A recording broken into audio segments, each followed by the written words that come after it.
The Little Match Girl, written by Hans Christian Andersen, modified and narrated by Diana Bayona, Natalia Calderon, and Miguel Gallo. An intense cold covered the dark and last evening of the old year. Walking in the street, a little girl passed, shivering with cold. I walked the dark night with my feet and my head undressed. When I left my house, I broke shoes, but running to cross the street, avoiding two cars that were rolling along at a terrible rate, I lost them. My feet were almost blue and red because of the snow. I was scared. I had to sell a number of matches to bring coins to my father, otherwise he would mistreat me. The poor girl lived under a roof through which the wind howled, although the large holes had been stopped up with straw and rocks. Her little hands were almost frozen with the cold. How I wish to burn a match so I can get my hands a little warm. If I could draw it from the bundle and strike it against the wall just to warm my fingers. She drew one out. How it sputtered as it burned. It gave a warm light like a little candle as she held her hand over it. It was really a wonderful light. It seemed to the little girl that she was sitting by a large iron stove with polished brass feet and brass ornament. How the fire burned and seemed so beautifully warm that the child stretched out her feet as if to warm them when the flame of the match went out. The stove vanished, and she had only the remains of half burned match in her hand. She rubbed another match on the wall.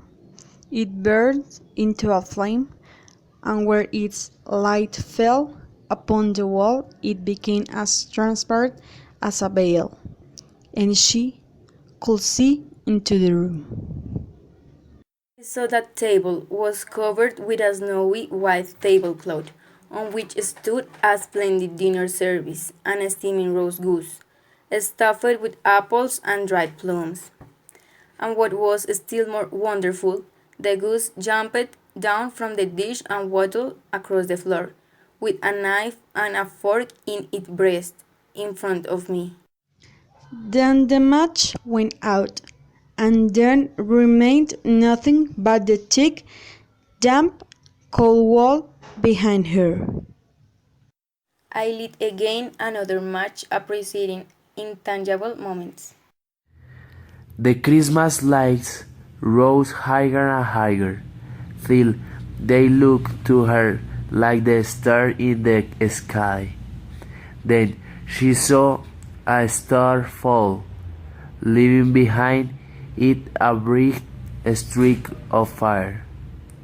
Someone is dying, thought the little girl, for her old grandmother, the only one who had ever loved her, and who was now dead, had told her that when a star falls, a soul was going up to God.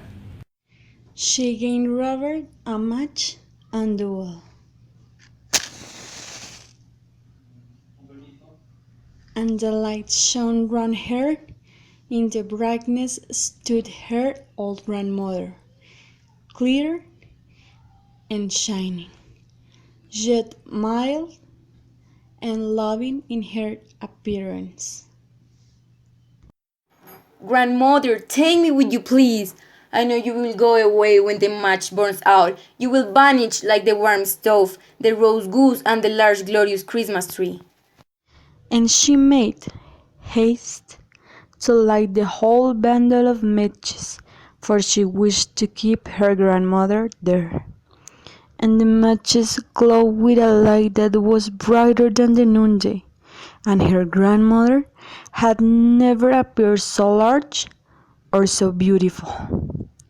She took the little girl in her arms, and they both flew upward in brightness and joy far above the earth, where there was neither cold, nor hunger, nor pain, for they were with God. In the dawn of morning there lay the poor little one, with pale cheeks and a smiling mouth, leaning against the wall. She had been frozen to death on the last evening of the year, and the New Year's sun rose and shone upon a little corpse.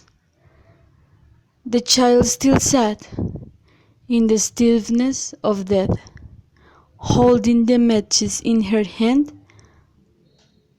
one bundle of which was burned. She tried to warm herself, say some. No one imagined what beautiful things she had seen, nor into what glory she had entered with her grandmother on New Year's Day.